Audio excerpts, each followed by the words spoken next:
So I have the privilege of being here today with Antonio Oraldi, a PhD candidate at the University of Lisbon, and he specializes in philosophy of technology. Welcome. Thank you. It's a pleasure to be here. Um, we're in the room here where you've organized some reading groups about the philosopher we're going to be discussing today, which is Herbert Marcuse. He was born in 1898 in Berlin. Marcuse studied under Heidegger and became a part of the famous Frankfurt School, before having to flee Germany in the 1930s due to his Jewish heritage. During World War II, he worked for the OSS, a precursor to the modern-day CIA. After the war, he became a part of the universities such as Columbia and Harvard. Today, he's also remembered as an intellectual hero to the 1960s student movements. He passed away in his home country of Germany in 1979. Marcuse saw modern societies as deeply repressive and even totalitarian, however free they might claim to be. His best-known works are Eros and Civilization and One-Dimensional Man. The latter has really fascinated me, and even the name of it, One-Dimensional Man, to me is already very interesting. Could you explain what, according to Marcuse, being one-dimensional means? hmm Okay, thanks. Um, yeah, so I think One-Dimensional Man is, as you said, one of his most famous books, and it's already a mature kind of book by Marcuse. Um, but the concept of one-dimensionality, it actually has to be traced from the early works that are way less known than Eros and Civilization and One-Dimensional Man. So the concept of one-dimensionality actually dates to the 30s, to when he was studying, as you mentioned, also with Heidegger, and it relates to Marcuse's studies on Hegel. So to give a certain context, we can say that Marcuse was a Marxist, but he wanted to produce a kind of concrete philosophy because he felt that the Marxism of his own time was not adequately describing the real existential conditions of human subjects. And so to do that, he was interested in Heidegger, in what Heidegger was writing at the time. And under him, he ended up studying Hegel and recuperating Hegel, who was seen as a conservative thinker generally, because with this idea that everything that is real is rational, it was interpreted in the way that so everything that happens, even if it's something dramatically unjust, it is in some way rational, and therefore we have to justify it. So Marcuse comes up with a different interpretation of Hegel, and this goes to the concept of one-dimensionality and bidimensionality. So it has to be traced back to the dialectical method of Hegel, which sees being as something that is intrinsically processual, and it's a field of tensions. So being is in its nature bidimensional. This means that it is not the real is not simply the actual, it's not simply what it is. So being is a field of potentialities, um, and therefore truly bidimensional philosophy, which is a dialectical philosophy in Marcuse's view, should operate with this distinction between what is and what can be. Now, we also get to the more political stakes on this concept of one-dimensionality. So one-dimensional modes of thinking and one-dimensional philosophies do not distinguish between what is and what could be or what ought to be. So therefore, Marcuse says that there is a kind of a collapse of the normative dimension onto the descriptive dimension of what already is. So in very concrete sociopolitical terms, Marcuse thinks that with the rise of industrial society, there are a whole series of mechanisms which makes us think that what is the existing system is the only possible system. And then there's also a philosophical critique of certain philosophical positions and schools, which Marcuse would see as one-dimensional because they do not adequately allow for this space of transformation, and they kind of solidify reality into its existing condition. So positivism would be one example, for example. Right. So it's this. So basically, being one-dimensional is you can only see what is, and you can't see what can be. So you live in that state of what is, and I kind of want to make that lead us into the book a bit through the two hypotheses that are at the start of the book. And well, I can just read them out real quick. They go as follows. The first one is advanced industrial society is capable of containing qualitative change for the foreseeable future. And the second one being forces and tendencies exist which may break this containment and explode the society. So coming back to that first hypothesis, well, advanced industrial society, I basically can see as the society we're living in today, right? Post-industrial revolution, that's what we're living in today. But I want to stress that qualitative change. I think that what is and what can be is also somehow evolves around like qualitative change, right? So what is the difference between the qualitative change that is being contained by society right now and the quantitative change that is either allowed or promoted by society? Yeah, that's an interesting question, and you're right that this theme of the quantity versus quality, I think, is quite prevalent in Marcuse's writings. I think maybe to answer the question, it might be useful to consider his view of the Soviet Union, basically, which he saw as a kind of a Marxist-inspired sort of historical attempt to transform industrial capitalist society, but which has, however, failed and has led to a very kind of rigid and highly bureaucratic society, which was just, in Marcuse's view, just as oppressive as, its Western counterpart. So with the quantitative change, we can consider maybe the Soviet case as a kind of quantitative, merely quantitative change in the sense that you still have a highly bureaucratic and industrial society, but with a different kind of social organization around it.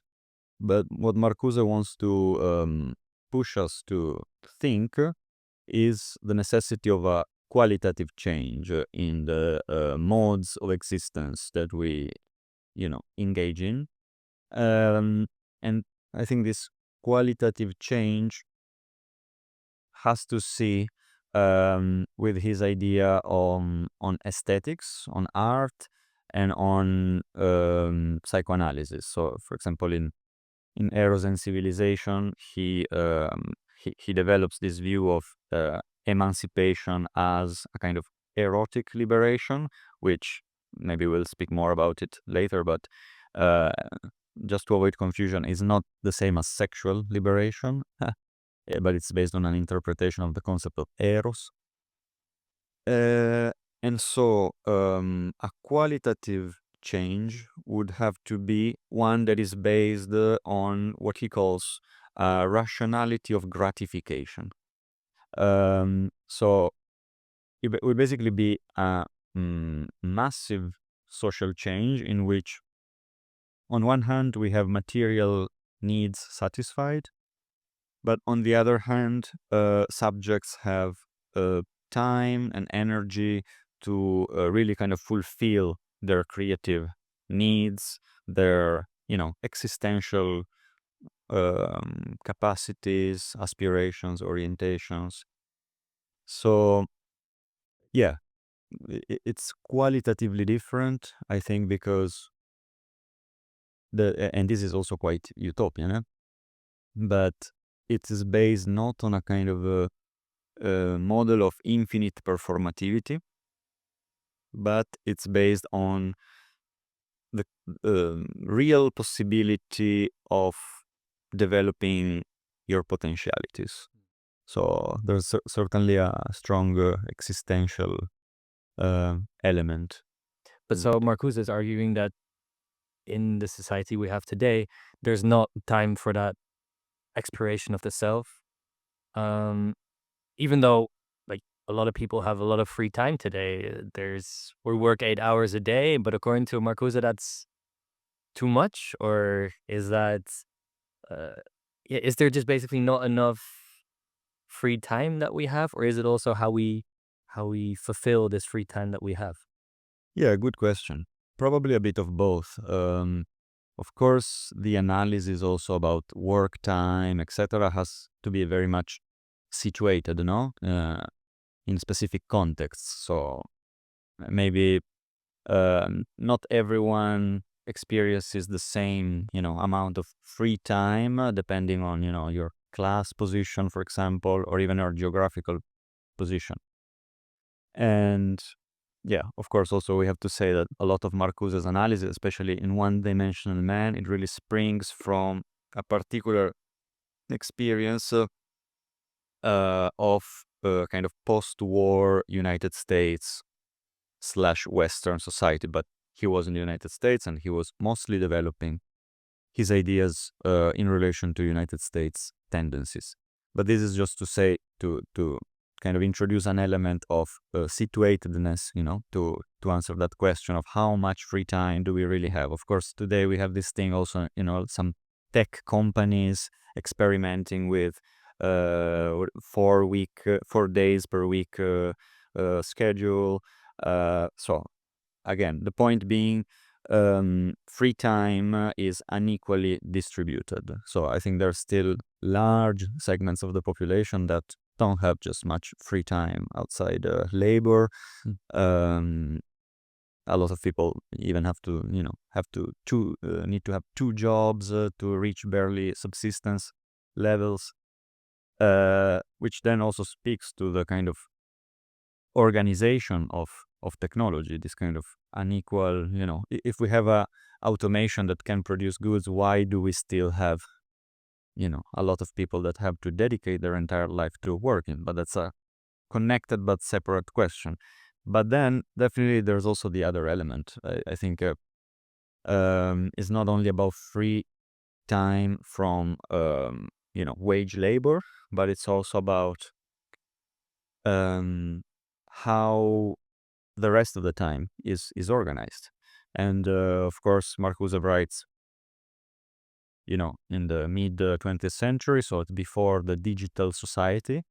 But even back then, he and also his colleagues at the Frankfurt School, Adorno and Horkheimer, for example, have wrote a lot about the culture industry. So how entertainment becomes a really dominant kind of form of capital reproduction, and how it really occupies the time and the minds of human subjects, consumers. So But yeah, to bring that back to the Marxist thought, I think Marx wrote about how the workers are being disassociated from their actual work. So I think modern man is not made to fill out Excel sheets the whole day. yeah, Um, so basically, we've been also with factory labor disassociate from the work. We're not as invested into our own work anymore. But Marcuse is also arguing that we've also been disassociated from our free time in some kind of way. yeah. In One Dimensional Man, there are passages where he speaks about the um, totalizing presence of the technologically mediated, sphere of capital, basically. Because I mean, of course, the two are not exactly the same, but I think they always go together: technology and capital in Marcuse's work. And so he speaks about how the subject has no time to rest, but also no time apart from the kind of system of incentives and kind of stimulations that mass media have, and for example, through advertisements. So to put it simply, even in his own time, Marcuse saw that there was no privacy, there was no time for contemplation, there was no time for um, yeah, from being apart from this system of like perpetual kind of stimulation. So in a way, I mean, if we bring this analysis to the digital context, it would be we are in a much more heightened, situation today of this kind of pervasivity of the technical system and how it stimulates and rewires our desire. I mean, when people go home after work nowadays, they just either go on YouTube, go on TikTok, and it's just constant stimulation. Yeah. So he's arguing that besides that, there needs to be time for just self-reflection and reflection about society. And because we're constantly being stimulated, we don't have that time anymore. Yeah, I think we can put it more or less in those terms. Um, I mean, I think what he does point to is that there is a strong tendency, no, with kind of the growth of technical capacities and with its associated, capitalist kind of monetization. There is this strong tendency to, to lead to this kind of immediate gratifications that keep us sort of attached, but without stimulating that extra, creative thinking or imaginative kind of dimension. But I also want to specify that he's not completely against technology or No, so in that first hypothesis that we discussed, containing qualitative change. So that containment of that qualitative change is being done through technology. And I believe there's also a difference that he makes between technology and techniques, right? yes, he does distinguish between technology and techniques in some texts. Um, yeah, I think this distinction is not always carried forward in a very consistent manner. But anyway, yeah, techniques would be a more kind of universal, kind of relationship that the human beings have with tools. Um, Whereas technology is really more associated to the industrial age, basically. And yeah, it's more associated to a form of administration in general.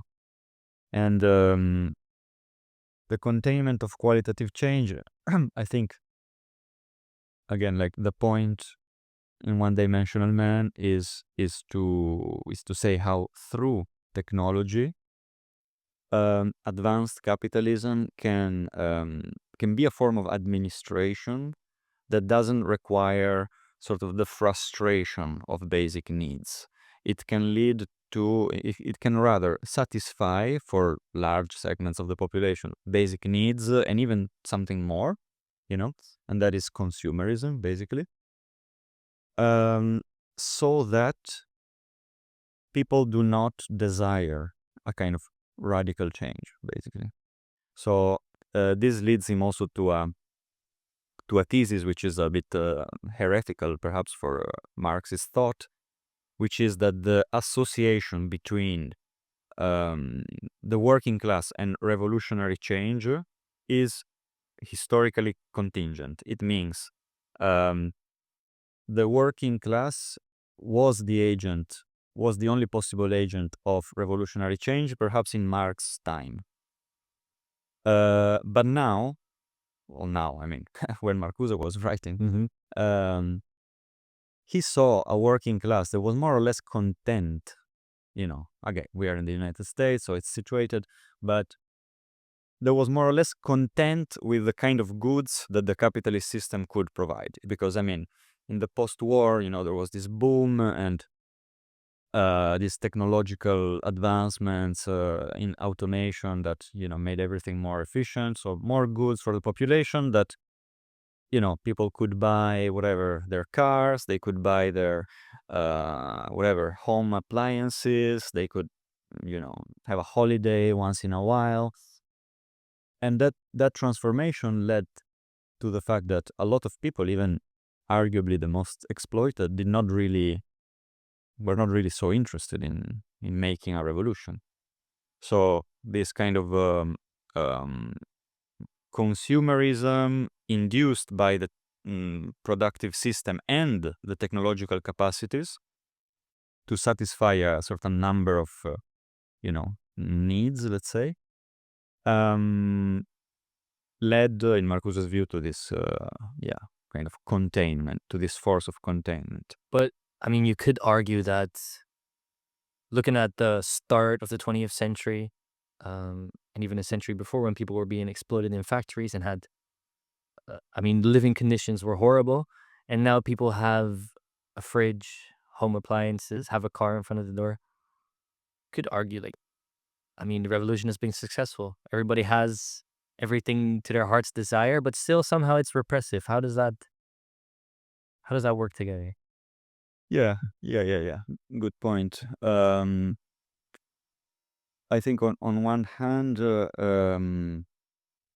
again, he saw that there is a kind of fundamental shaping of uh, of subjectivity in a way that it doesn't allow for proper self-development for human. So there are still forms of poverty and misery, let's say, even if, of course, this material abundance has improved.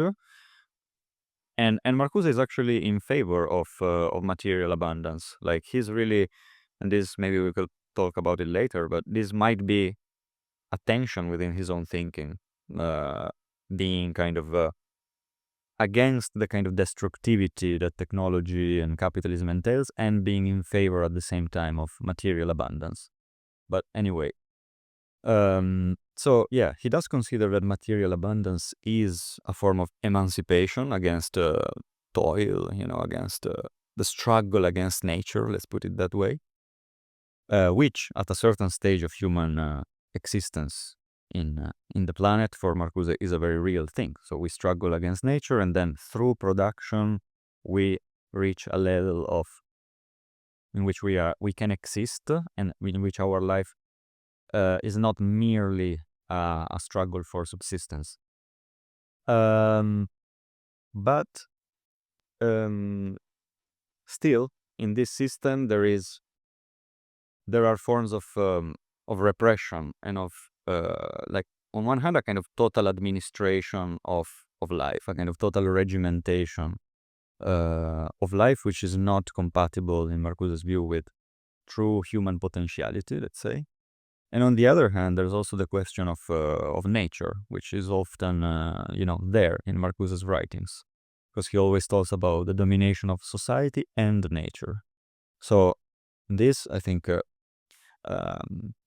is quite easy to see, no? Also, with your point, you said, yeah, we have more material abundance. So yes, if you have the human focus, if you're focused on the human, then you say, yes, okay, we are free. But then all the destructivity that entails, for Marcuse, is still a relevant aspect. I mean, I guess what it seems like to me is that the exploited class that was once in the factories during the Industrial Revolution is still the exploited class today, but they're not in the factories anymore. Now they have a car and a fridge. That doesn't mean they're not still the exploited classes. And just by giving them just enough that they feel like they have something to lose, it kind of makes them like fall asleep for their own revolution against being exploited. Yeah. So I think that's a very, very strong point that Marcuse tries to get across, that just because we have stuff doesn't mean that there's not still an exploited class, and that there's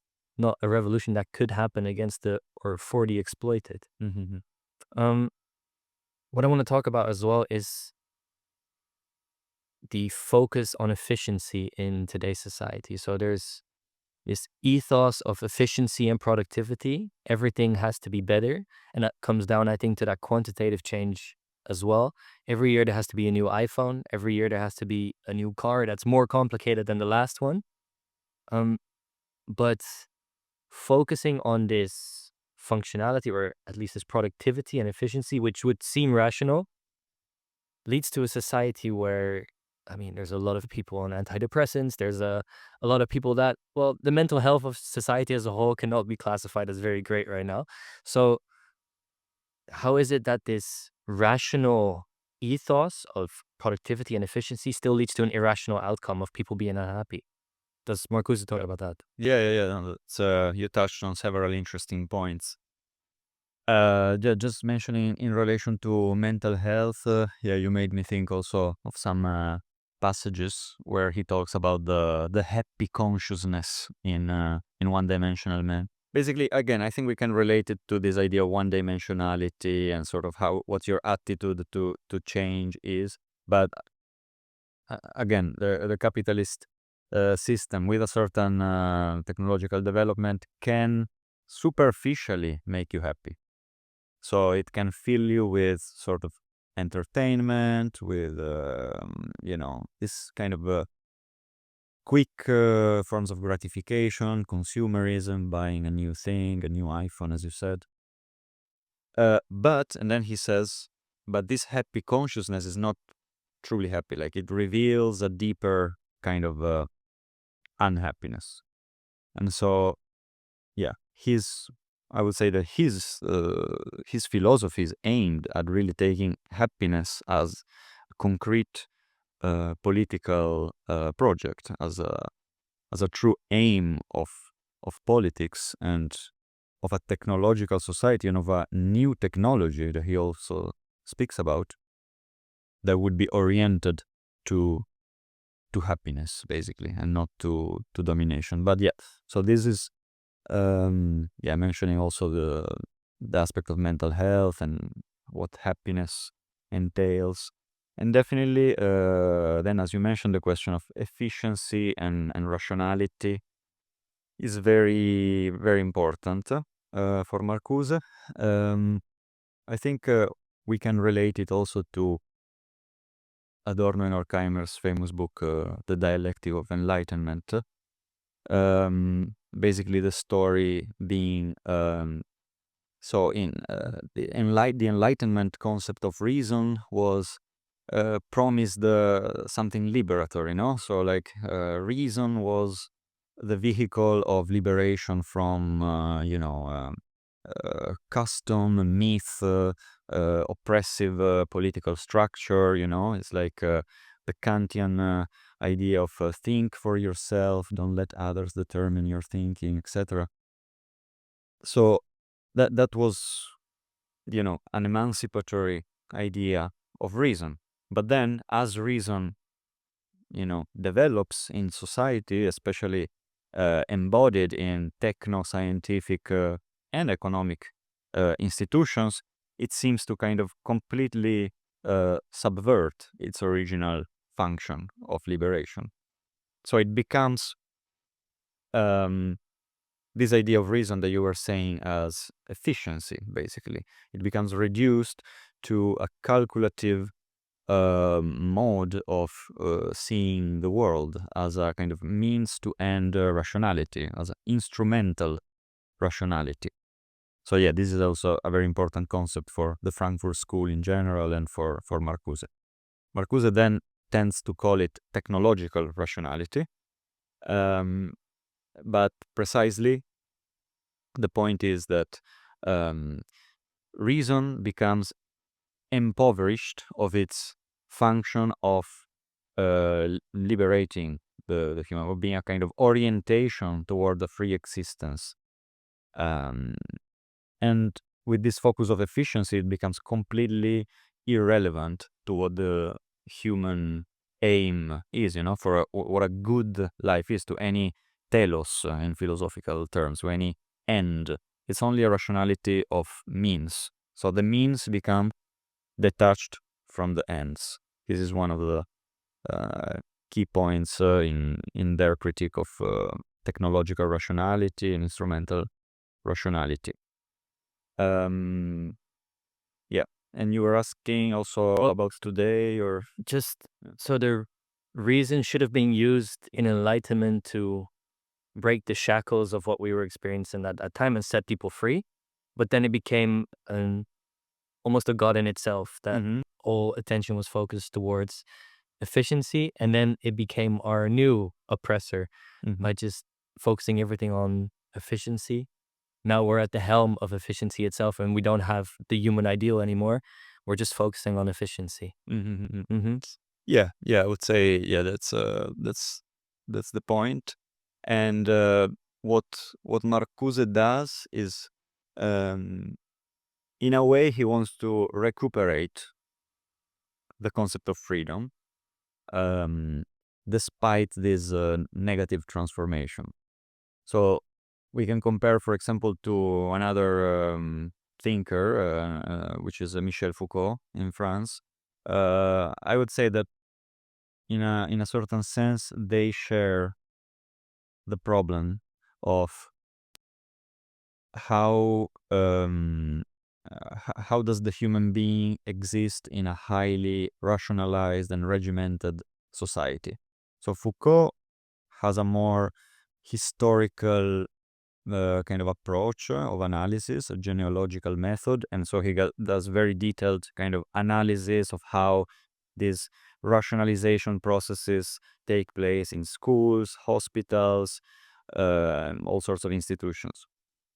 And then he comes to analyze power and modes of resistance, let's say, but without, but in a way, abandoning the concept of reason, or not seeing anything, let's say, normatively useful into the concept of reason. Whereas Marcuse wants to transform the concept of reason um, by recuperating what he thinks is the original function of the concept of reason. And he does so also through a discussion of the history of philosophy and how logos relates to eros, reason, and kind of vital energy. But to put it in one sentence, I think that for Marcuse, reason, a true reason, we might say, or a complete notion of reason, uh, should be in service of life. So of kind of the life instincts and the kind of self-developmental tendency inherent in life. That is reason. Then the instrumental rationality is an impoverished version of reason, which has become the historically dominant one. And it is completely based on efficiency. But as we relate that to technology, I mean, the fact that there's a new iPhone every year, I think that's really the reason in its bad sense where it's just focused on efficiency. Mm-hmm. So would Marcuse argue that there can still be a new iPhone, but it has to be made with a different goal? Or is it that within that reason of efficiency, you can still find the human goal somewhere? Okay, yeah, that's an interesting question. I think, yeah, because Marcuse is also um, very philosophical in the sense of, giving you a very kind of general picture. It is then sometimes difficult to answer, on a specific technological object. And this is also a criticism that some people in philosophy of technology have had for Marcuse and other, let's call them classical thinkers of the 20th century. Namely, precisely that sometimes it is difficult a bit to operationalize what these grand theories mean on concrete technological objects.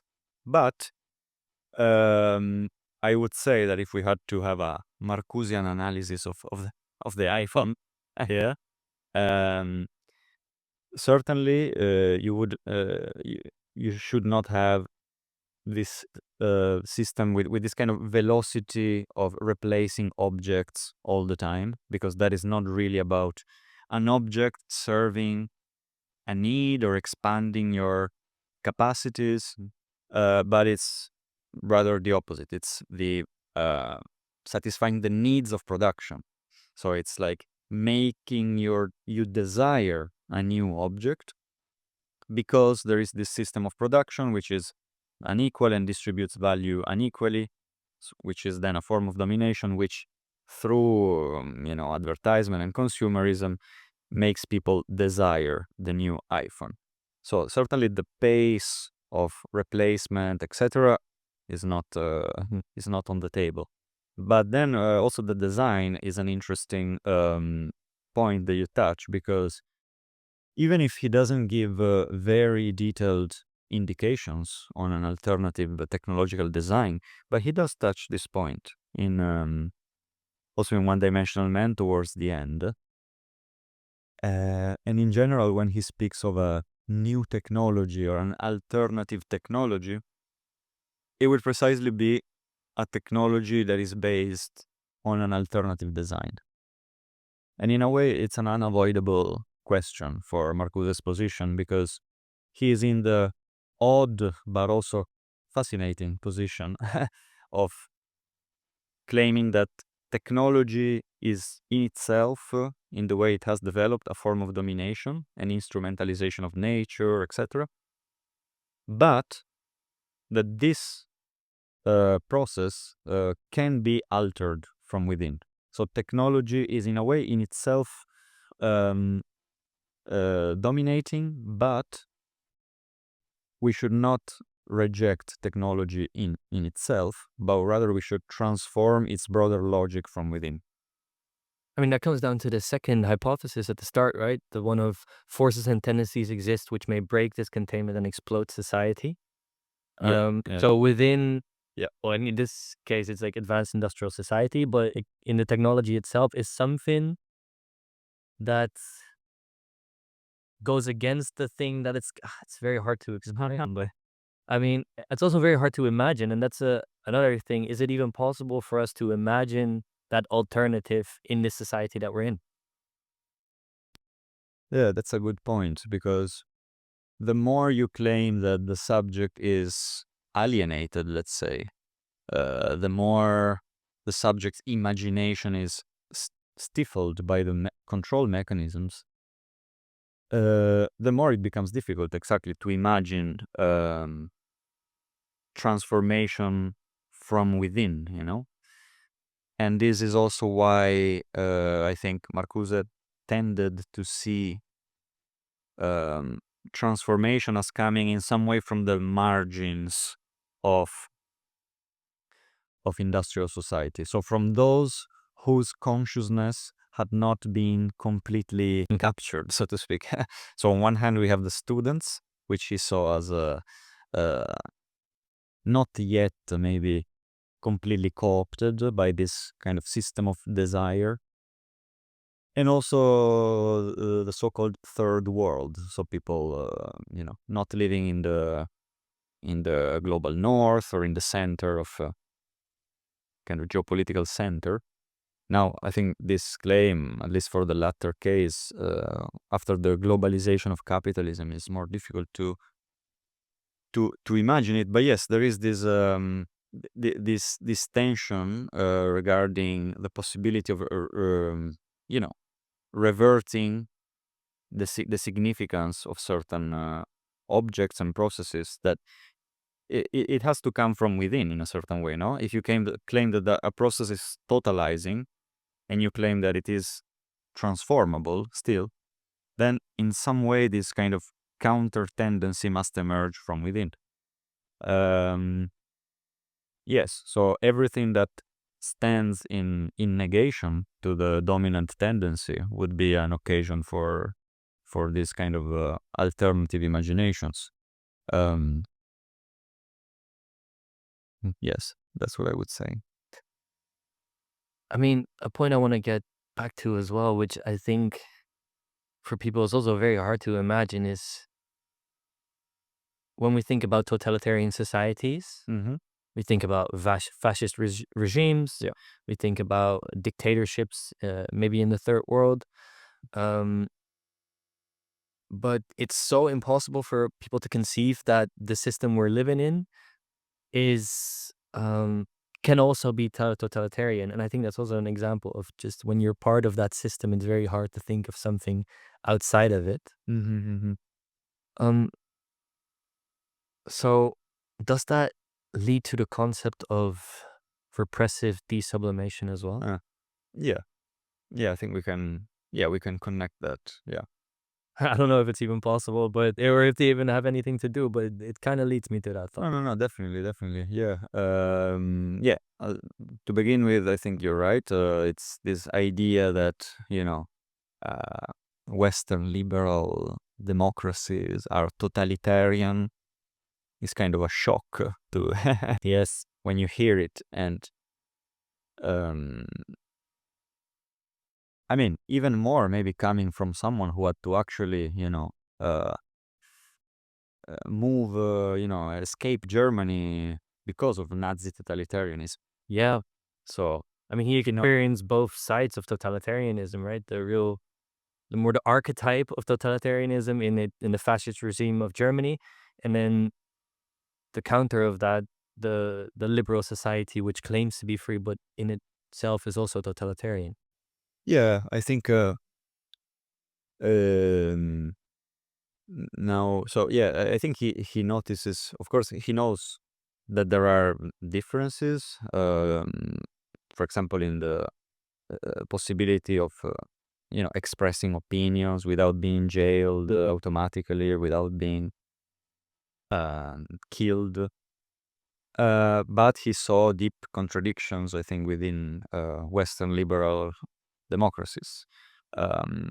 So, on one hand, there is a kind of hypocrisy of Western liberal democracies that are, let's say, liberal to some extent within, but then, you know, maybe wage wars elsewhere.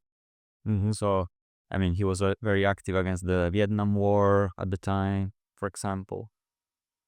Um, but then also, yeah, a different mode of operation of repression, which has to see less with a kind of direct kind of confrontation, let's say, or a kind of direct closure of your possibility of expression, but still a kind of broader, maybe more impersonal form of administration.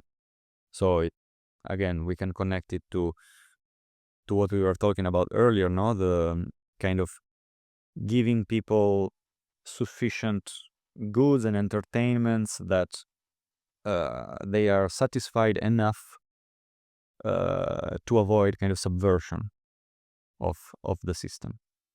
And that's, yeah, as you said, that's not depressive, also depressive, but repressive desublimation. um, because that, of course, that's a kind of psychoanalytic language, so it comes also from the interpretation of Freud in Eros and Civilization, where basically, in two sentences, the story is that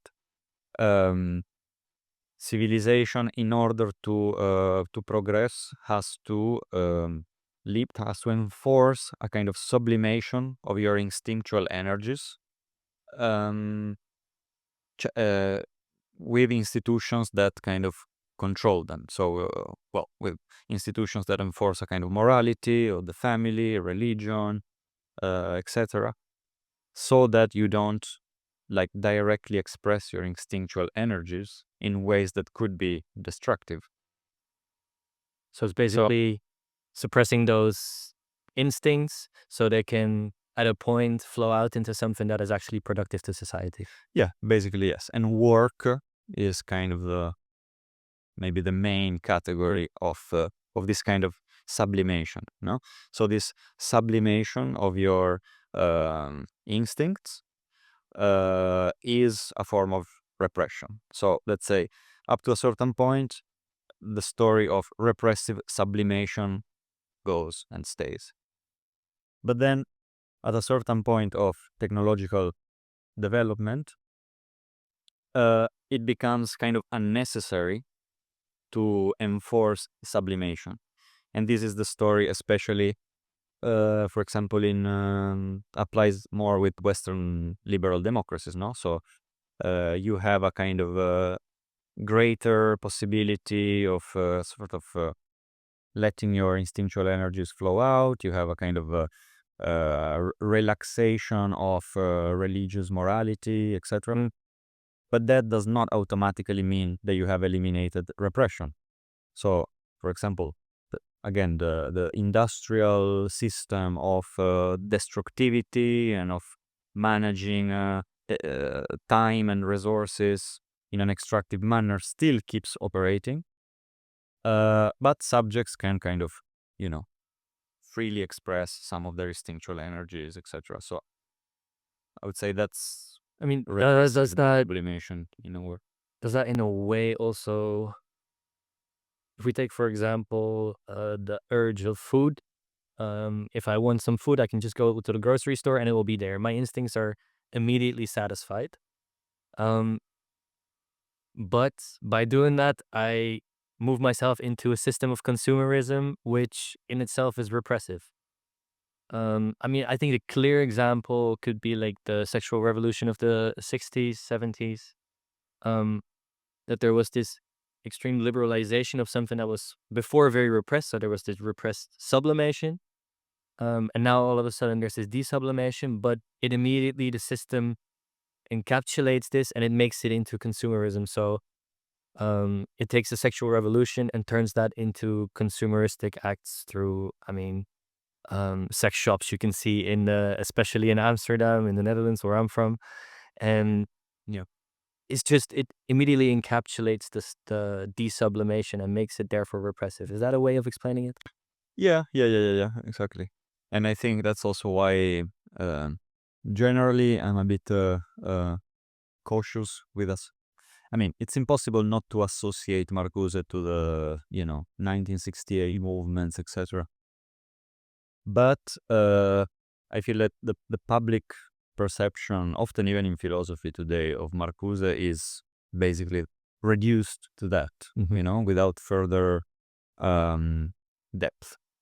And in reality, Marcuse became a symbol of these movements um, kind of by accident. Or, I mean, there was a certain convergence between ideas and taking kind of politicizing the instincts, if you like, instinctual energy, so that social liberation relies in an important sense on the kind of ways in which you um, organize your instinctual energies. So the student movements were also a fight against repressive morality regarding the instincts. But as you were pointing out,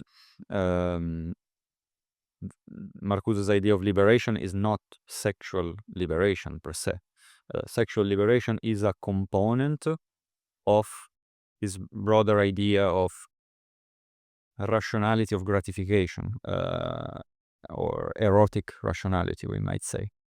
So it's really an interpretation of the concept of eros as a vital force that is not reducible to sexual energy.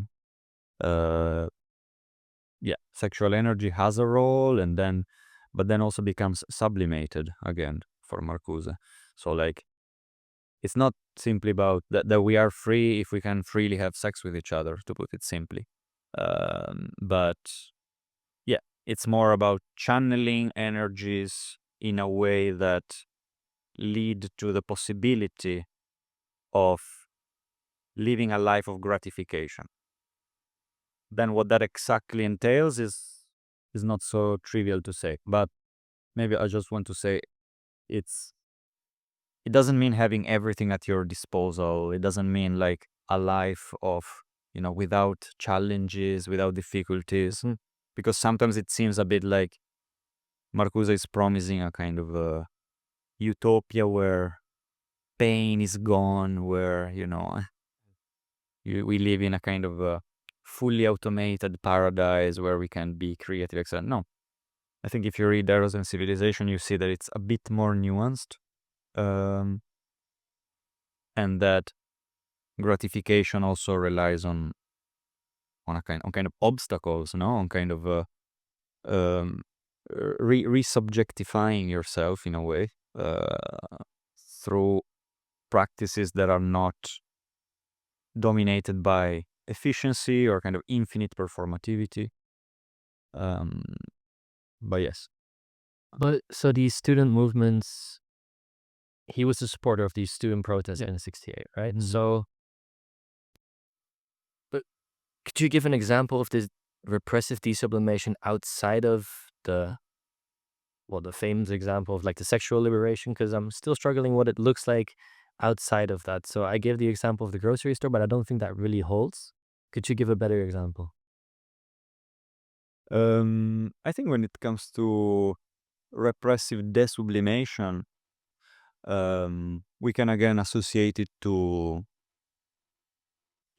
his considerations on consumerism, on um, yes, on how you desire certain objects and you are free to do so, basically. But that is still part of a system of repression. I mean, he also speaks, for example, of how people come to identify themselves with their technologies, with their appliances, with their cars again. Uh, so, like, the point of desublimation is that this is a system where desire can kind of flow. It's not a system where desire has to be like mortified. It's not a like in advanced capitalism is not an ascetic system. It's not a system where um, you know you are promised gratification in the next life, like some you find in some religion, in the Abrahamic religions, for example. Rather, it promises your paradise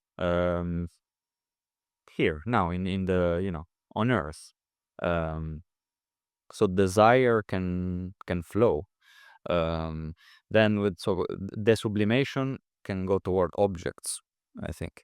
But then it can also apply to sexual relations, which I think he didn't see as immediately emancipatory per se. Why Or not? sorry. Why not? Well, probably because they do not lead to a kind of lasting structural social change. Uh, this, I think, we can associate it a bit to sort of post 1968 developments, in politics, and with the so-called identity politics, also, with this split that has generated a little bit in public discourse and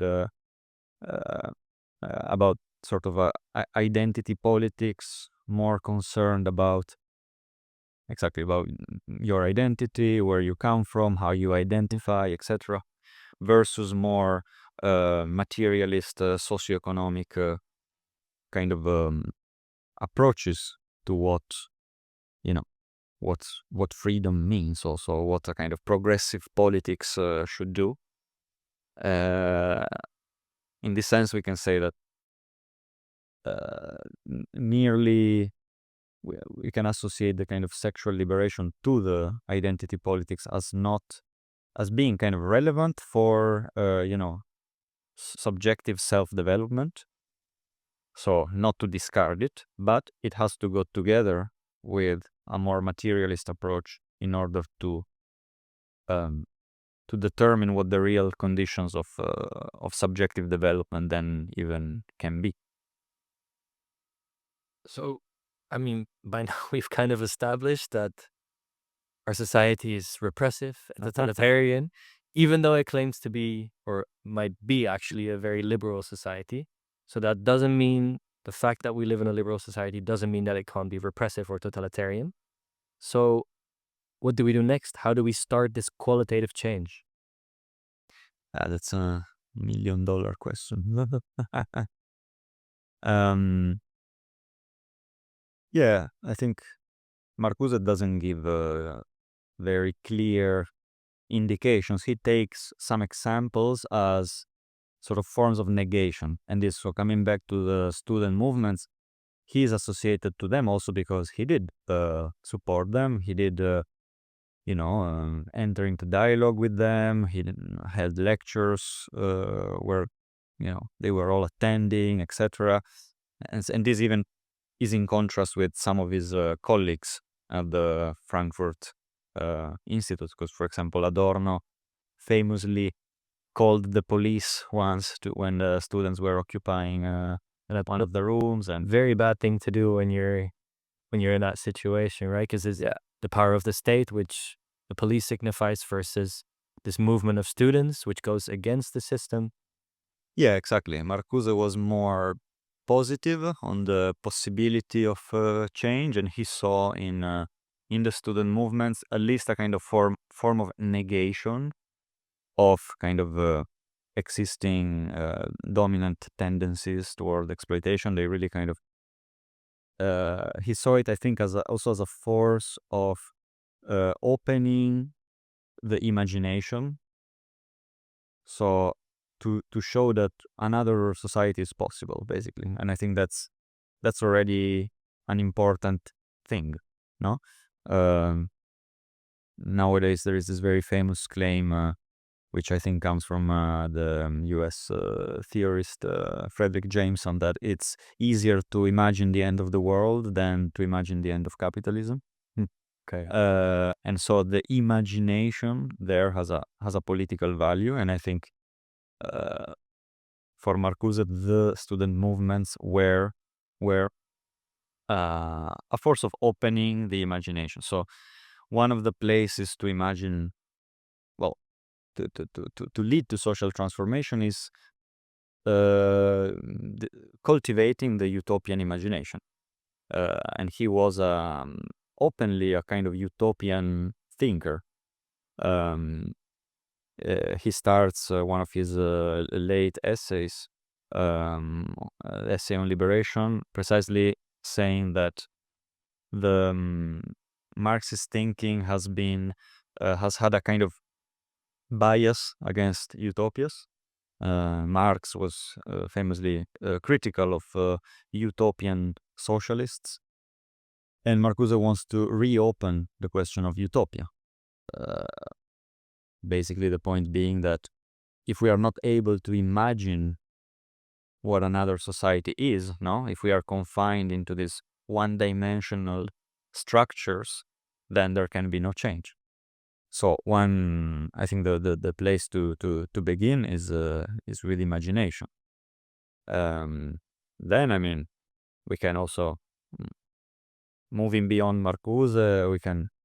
I mean, there's all sorts of forms of resistance, or that it depends what position you take. If you take a kind of degrowth position, or if you take a let's change digital technology, for example, from within, let's redesign it, or let's just use it less, So those student movements, kind of, to bring it back to the start of the conversation where you said what is versus what can be. Those student movements gave Marcuse at least a glimpse of what can be, and that's a movement that can show the whole society what can be. Yeah. But I guess because we live in a one-dimensional world, the system is first gonna go against that. You saw that through the police showing up, but then it's gonna try to encapsulate it into the system, right?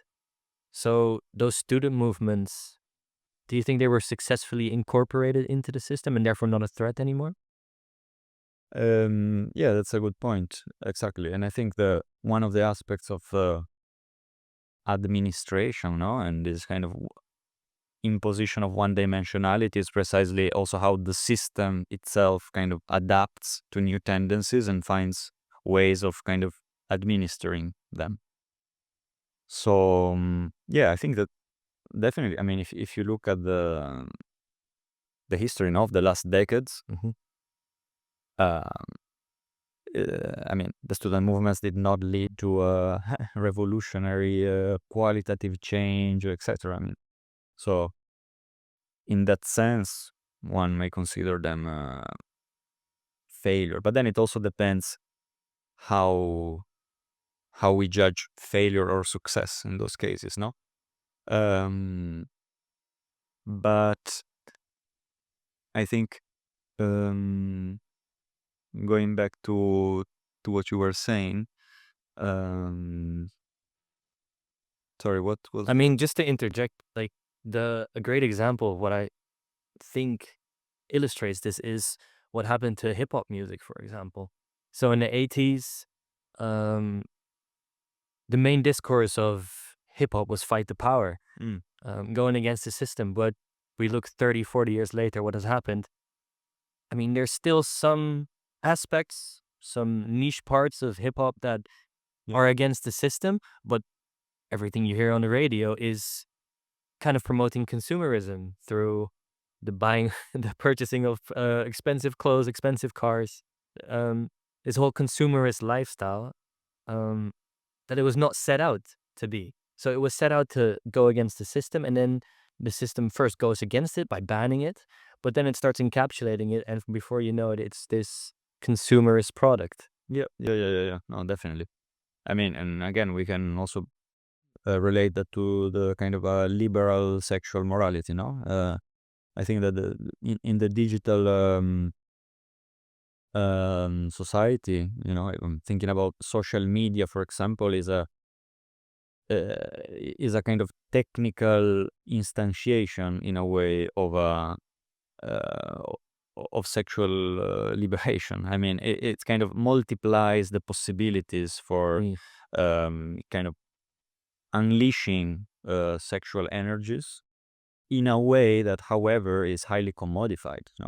Like the the way that platforms derive value is by keeping you there, keeping your attention there, and sexuality is just another of the means by which you can remain attached there. So these kind of circuits of desire, commodified in digital capitalism, I mean, also show this capture, if you like, of sexual energies. Um, I mean, in your work on technology, what do you think? I mean, you've mentioned what about the sexual energy that's being captured. Are there also other forms that technology today is capturing, or what are the main things that are capturing our energy today through technology? um, I'm not sure I understood the question. What are the main Yeah, forms of so capture, or so I would say the sexual energy is being captured through things like Tinder. okay? Um, but other types of technology that capture our energy in a different way. Mm-hmm. Yeah, I mean, I would say, um, well, there's a lot of talks these days about the economy of attention, no? Mm. So about how our our very attention becomes kind of the commodity in digital platforms. Um, so there's also other fields. I think this analysis is in some sense already present in Marcuse's thinking, but of course it's not fully developed because Mhm. there was no digital platform. But there's thinkers like Bernard Stiegler, for example, who brought on the topic, and um, so our capacity for paying attention to things and for memorizing and even then for imagining and forming critical opinions is deeply shaped by this kind of um, ultimately by the logic of profit, which filters through technological design of digital platforms, because um, what is offered is always the quickest and kind of easiest to consume um, product.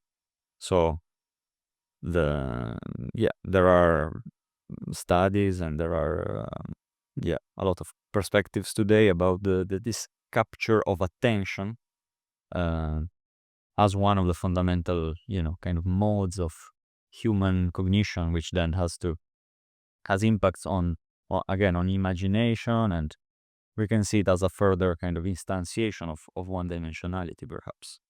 So do you think Marcuse would have thought we're living in a dystopia right now? Probably yes. So he writes it that yeah, he already writes something like that we in the 60s he says we are well on the way towards a dystopia. But again, he keeps always this utopian impulse, no? Because again, reality is fundamentally open. Then there are forms of systemic kind of molding and capture, let's say, but reality, I think, for Marcuse is always fundamentally contingent and open, and so things can be reversed and resignified, imagined differently. But I mean, I've always been of the opinion that striving towards utopia is going to lead you towards dystopia. So what did Marcuse think would make utopia actually possible, that it would not lead to a dystopia? Good question. So this also reveals a little bit Marcuse's ambiguous attitude toward technology. Because he gave a lecture, I think in 1967, called The End of Utopia, where he basically argues that with the technology that was already available at his time, no utopia in the traditional sense was possible. In what does it mean? Utopia was also was conceived as a place that is necessarily a non-place, so something that is non-achievable. He says, with a certain technology, we can basically reach almost every state. So in this, he's very like Promethean sometimes in these moments when he says these things. No, he's like, you have the feeling like with technology we can achieve everything. You know, you can almost associate it to a kind of transhumanist thinker. Yeah, you speculate a little bit, but the point is he believed a lot on the power that technology had in kind of allowing for certain modes of existence that are not fundamentally defined by misery, poverty, struggle for subsistence. But then the problem was for him that there was a kind of mobilization against this utopian ideal, because technology and automation are not made to liberate time and energies, but they are made to further enhance efficiency, calculability, and so keep producing more and keep people also working, just squeezing their energy. I mean, that comes down to that quantitative versus qualitative change again, right? That there's just, it's not focused on creating a qualitative change.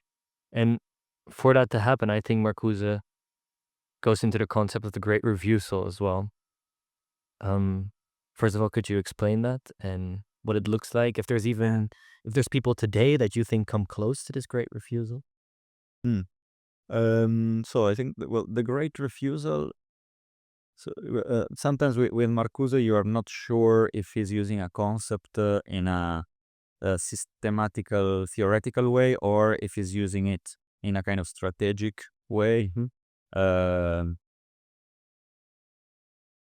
because, I mean, yeah, he was also at once philosopher and kind of political intellectual, let's say. My sense is that the concept of a Great Refusal aligns closer to a kind of strategic concept.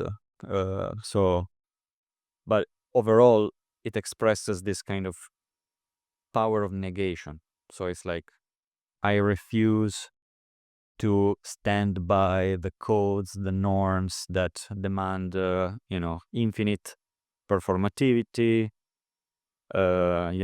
competition, destructivity. So like the student movements, for example, were a kind of a Great Refusal.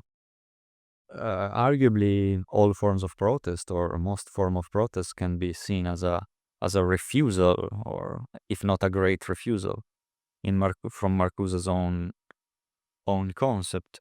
But then there is also a more striking, perhaps, passage in relation to the Great Refusal towards the end of the Eros and Civilization, where he considers time, basically the passage of time, as one of the greatest enemies of gratification. And this concept is almost, can be associated to religion, to kind of religious traditions. The very passage of time as kind of the enemy of gratification, something that even if we build, I don't know, a utopia where we can achieve gratification to the maximum of our possibilities, there is still the passage of time that, you know, makes it incomplete. And so what he talks about there is the having a great refusal towards the passage of time. So he's really So why does time a make it vitalist. incomplete? Exactly. Sorry? Why does time make it incomplete? Because it makes it disappear. So like whatever you enjoy, Okay. whatever you Okay. Yeah, so it's basically once you've achieved that gratification, then time passes and that gratification slowly fades away. yeah. And yeah, he was that's why I tend to think that he's a kind of a vitalist thinker, in the sense he has a lot of confidence on the power of life and life instincts to actualize themselves in a kind of productive manner, uh, and he's not a thinker of death, not like Heidegger, for example, where being is being toward death. He I mean this also may be associated uh, to some of his personal experiences, that he lost his wife uh, but anyway, sorry, I deviated a little bit. I mean, but You no, brought up yeah, go ahead. yes, no, it's striking because this concept of the great refusal of the passage of time, I think it's also a kind of a call to um, to kind of protest against what takes away life from you, basically. Also because time is limited, no? So, mm, I mean, you brought up protests. yeah. And I've been thinking about it thinking about protests in the context of the Great Refusal. And what I'm feeling is that most of the protests we're seeing today is actually not part of that Great Refusal, Okay. because it is the fact that when you want to protest, I don't know how it works here in Portugal, but at least in the Netherlands, if you want to protest, you have to go to the government, you have to ask them, can I protest? And they will tell you at this time or this location between 2 and 3 p.m., you can stand there and make your opinion heard. So we can ignore it the rest of the time, you know?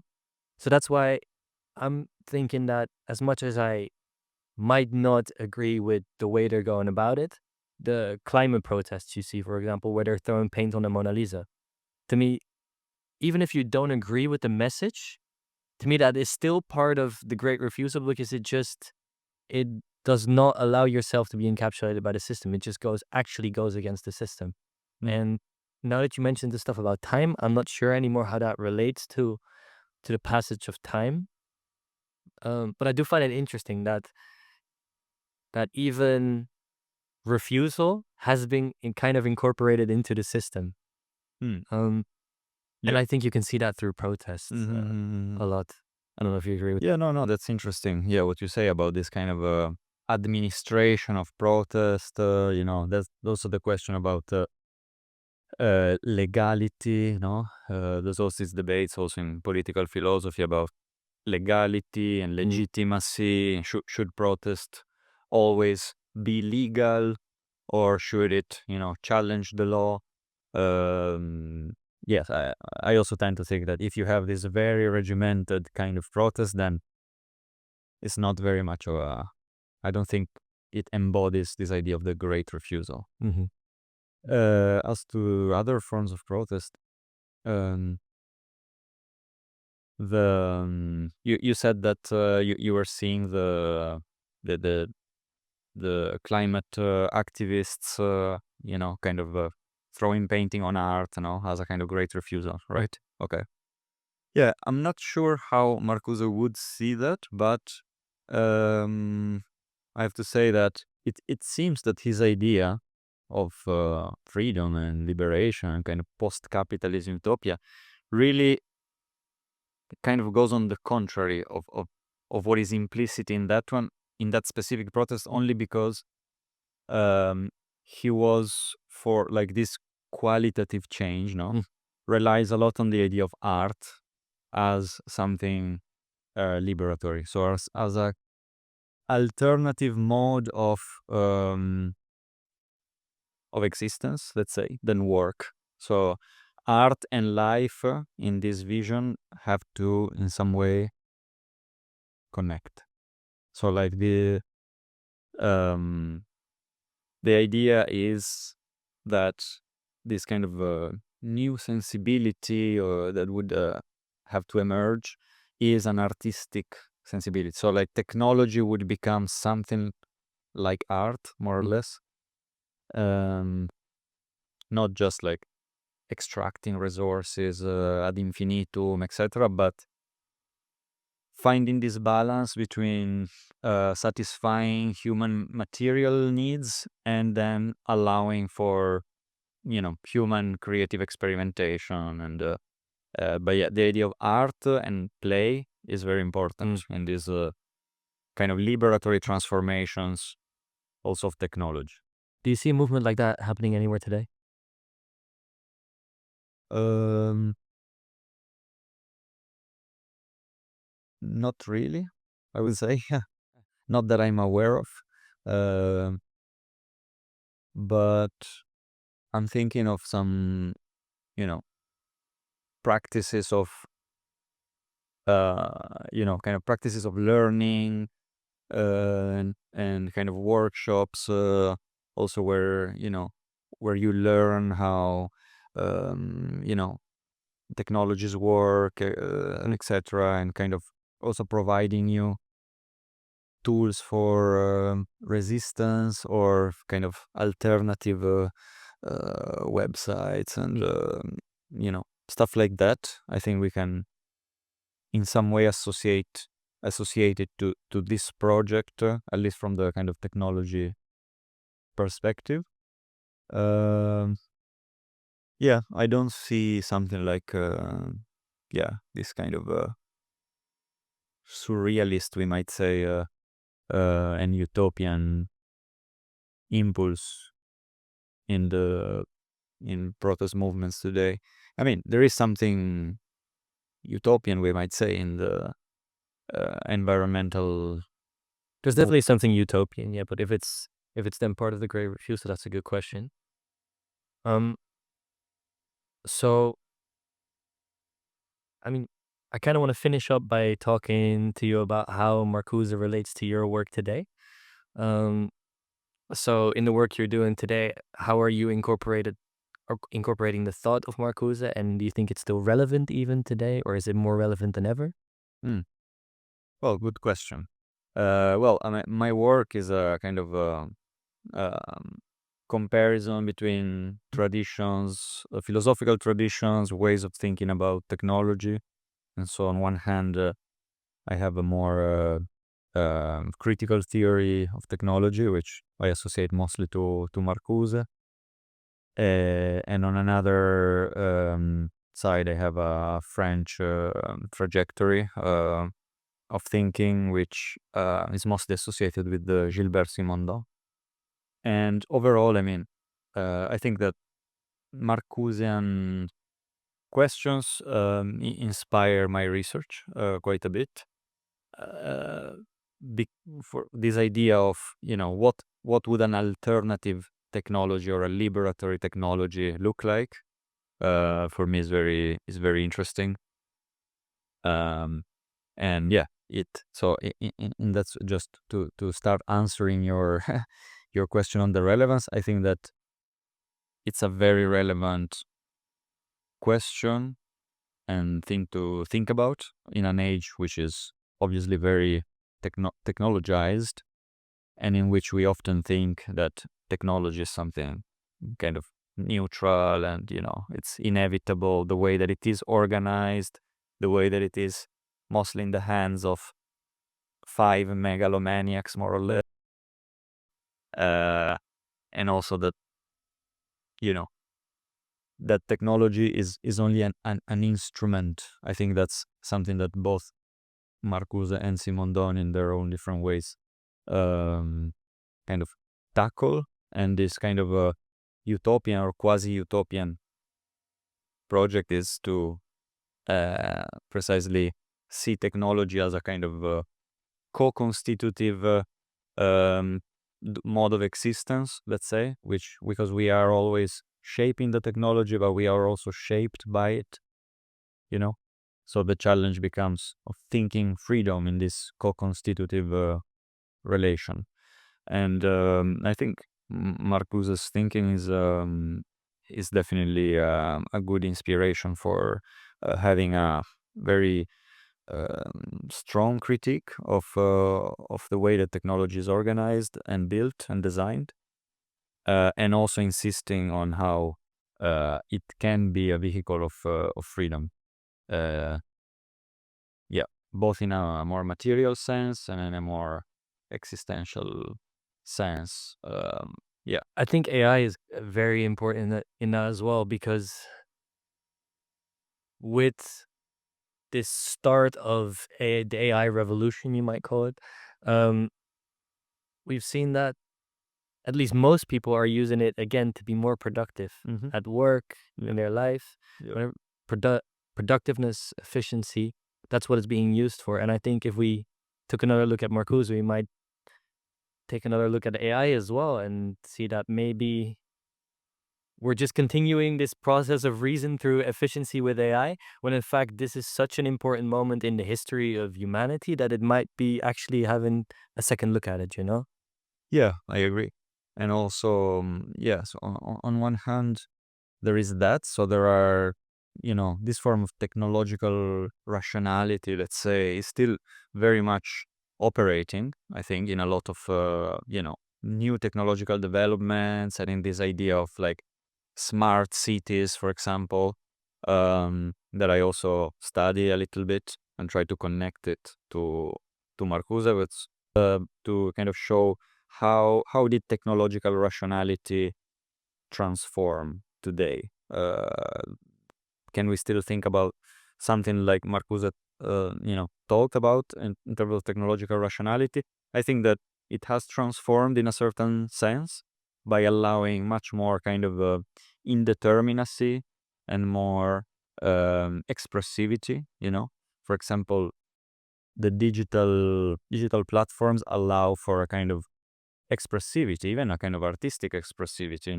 Yeah, That is way more pronounced than the technologies of Marcuse's time.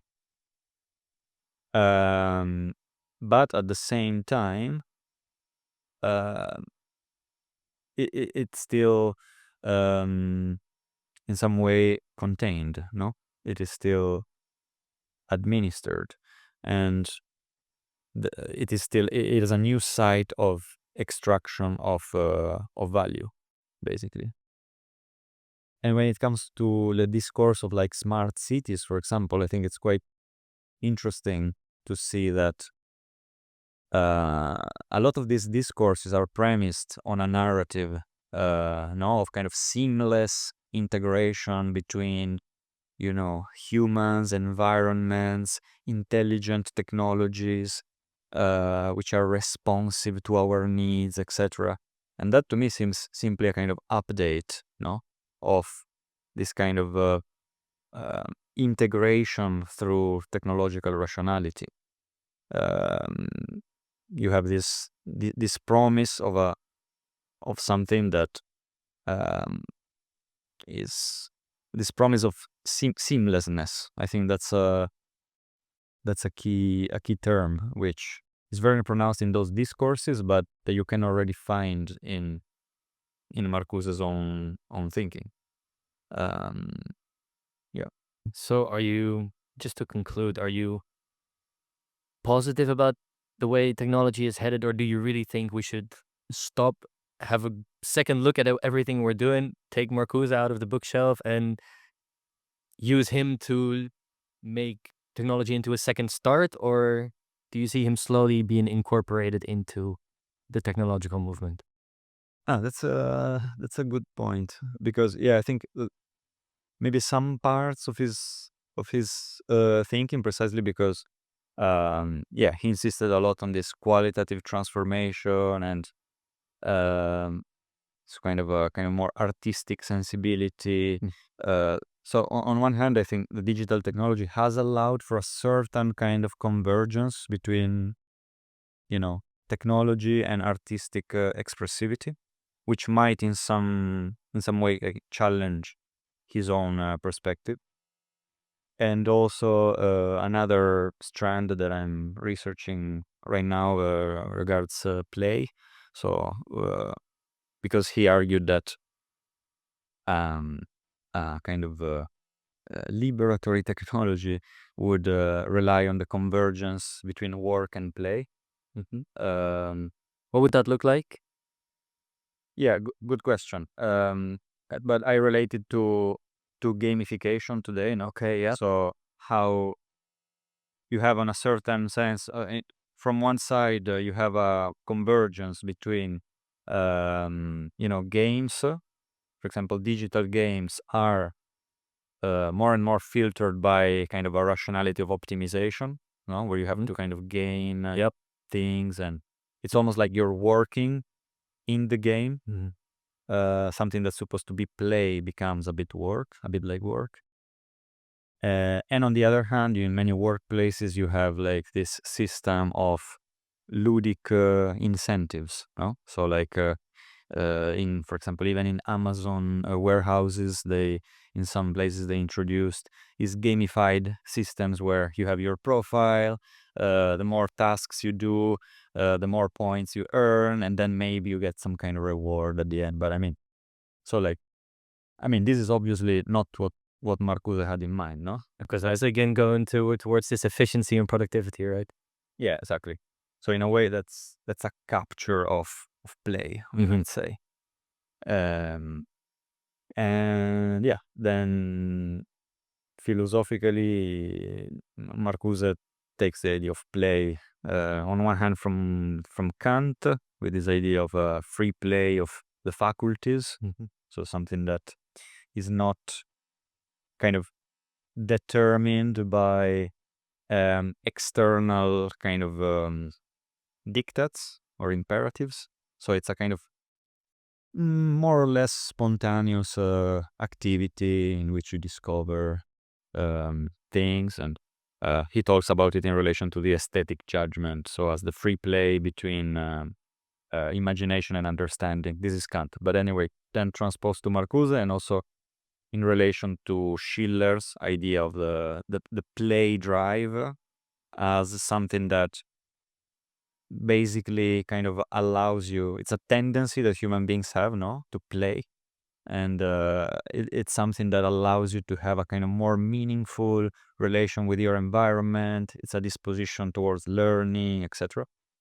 So he takes these resources to think about technology and work in a society that is not determined by these kind of imperatives of efficiency and infinite productivity. So it's a different like model of what being free means, of what human self-development means, and then yeah, that's what it would look like, I guess. I don't know if it answers.